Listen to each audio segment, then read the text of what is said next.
नमस्कार, news India देख रहे हैं आप और आपके साथ मैं हूं सुरभि तिवारी। बांग्लादेश की राजनीति में भूचाल है। सड़कों पर भीड़, नारों की गूंज और 17 साल बाद एक ऐसा नाम जिसने पूरी सियासत की धुरी हिला दी। तारिक रहमान की वापसी। बांग्लादेश नेशनलिस्ट पार्टी के कार्यवाहक अध्यक्ष तारिक रहमान आखिरकार 17 साल के वनवास के बाद अपने वतन लौट आए। रहमान आगामी फरवरी में होने वाले आम चुनाव में प्रधानमंत्री पद के प्रमुख दावेदार के रूप में उभरे हैं। 17 साल तक खुद से लंदन में निर्वासन की जिंदगी गुजारने के बाद रहमान बांग्लादेश पहुंचे हैं और इसके साथ बीएनपी नेताओं और कार्यकर्ताओं का लंबा इंतजार खत्म हुआ है। यह हिंसा प्रभावित बांग्लादेश के लिए निर्णायक क्षण माना जा रहा है, जो उस फरवरी 2026 के महत्वपूर्ण चुनाव से ठीक पहले आया, जो भारत की क्षेत्रीय सुरक्षा के लिए भी महत्वपूर्ण है। दिल्ली की नजर रहमान की वापसी पर करीबी से होगी, क्योंकि उनका वापस लौटना न सिर्फ बांग्लादेश की राजनीति के लिए बल्कि भारत के लिए भी बहुत मायने रखता है, खासकर उस समय जब भारत समर्थक आवामी लीग को चुनाव लड़ने से रोक दिया गया। शेख हसीना भारत में शरण लेने को मजबूर हैं और बीएनपी की सुप्रीमो जिया खुद अस्पताल में भर्ती हैं। सवाल ये नहीं कि रहमान लौटे क्यों, सवाल ये है कि अब यूनुस का क्या होगा। तो फिलहाल देखिए, तारिक रहमान की वापसी के बाद से कई सारे सवाल भी खड़े हो रहे हैं कि क्या वाकई प्रमुख दावेदार के तौर पर उन्हें देखना सही है या भी थोड़ा सा इंतजार करना होगा। हालांकि ये बताया जा रहा है कि जैसे ही उनकी वापसी हुई और बांग्लादेश में उनका स्वागत करने के लिए एयरपोर्ट पर भी भारी भीड़ नजर आई।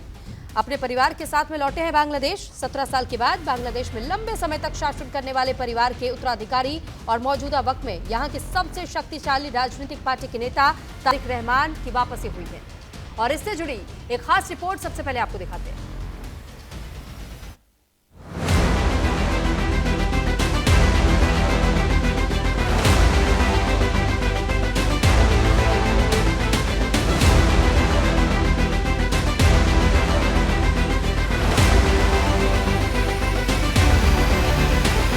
बांग्लादेश नेशनलिस्ट पार्टी यानी बीएनपी के अंतरिम अध्यक्ष तारिक रहमान 17 साल के लंबे निर्वासन के बाद आखिरकार बांग्लादेश लौट चुके हैं। ढाका की सड़कों पर जश्न का सैलाब है। बीएनपी का दावा है रहमान के स्वागत में करीब लाखों कार्यकर्ता सड़कों पर उतरे। ये सिर्फ एक नेता की वापसी नहीं, बल्कि बांग्लादेश की राजनीति में पावर शिफ्ट का संकेत है।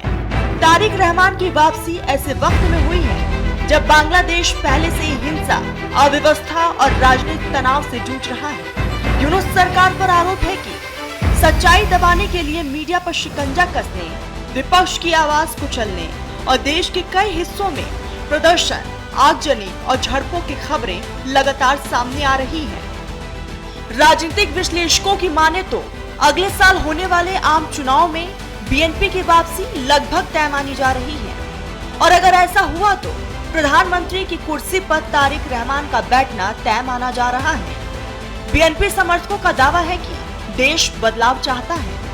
तारिक रहमान की वतन वापसी। तारिक रहमान 2008 से लंदन में रह रहे थे। 2004 में अवामी लीग की रैली पर ग्रेनेड हमले के आरोप में उम्र कैद।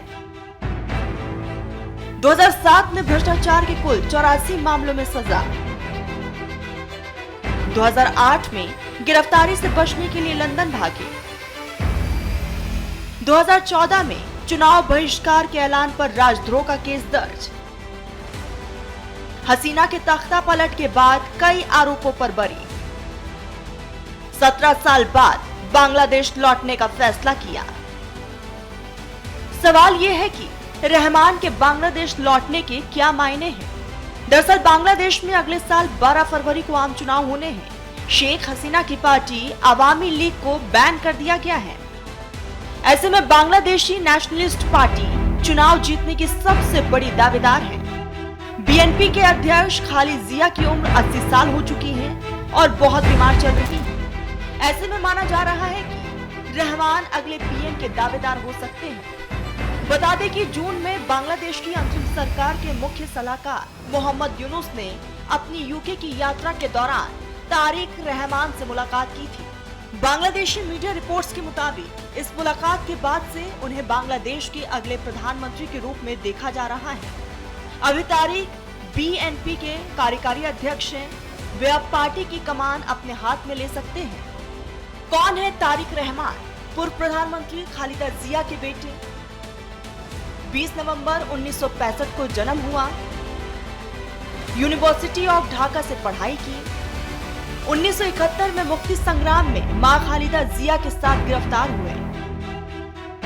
16 दिसंबर 1971 को उनको रिहा कर दिया गया। 1988 में बांग्लादेश की राजनीति में एंट्री की। 1994 में कार्डियोलॉजिस्ट डॉक्टर जुबेदा से निकाह किया। 2004 में अवामी लीग की रैली पर ग्रेनेड से हमला कराने का आरोप। ग्रेनेड से हमला कराने के आरोप पर आजीवन कारावास की सजा। 2007 में भ्रष्टाचार के कुल 84 मामलों में सजा हुई। 2008 में गिरफ्तारी से बचने के लिए लंदन चले गए। अभी बांग्लादेश नेशनलिस्ट पार्टी के अंतरिम अध्यक्ष हैं। चुनाव में बीएनपी के हो सकते हैं पीएम उम्मीदवार। चुनाव सिर्फ सत्ता परिवर्तन नहीं, बल्कि पूरी विदेश और घरेलू नीति की दिशा बदल सकते हैं। तारिक रहमान की वापसी पर भारत समेत पूरी दुनिया की नजरें टिकी हैं। कारण साफ है, बीएनपी का इतिहास भारत के मुकाबले पाकिस्तान और चीन के करीब रहा है। अगर तारिक रहमान सत्ता में आते हैं तो रास्ता आसान नहीं होगा। उनके सामने होंगी चरमराती अर्थव्यवस्था, कमजोर संस्थान, राजनीतिक ध्रुवीकरण और हिंसा से जूझता समाज। सवाल ये भी है कि क्या रहमान सिर्फ सत्ता बदलेंगे या सच में व्यवस्था बदल पाएंगे? 17 साल बाद लौटा नेता, डगमगाती सरकार और बदलाव की उम्मीद में बैठी जनता। अब बांग्लादेश एक ऐसे मोड़ पर खड़ा है जहां से रास्ते दो हैं, स्थिरता या अराजकता। ऐसे में सवाल उठ रहे हैं कि क्या बांग्लादेश की विदेश नीति बदलेगी?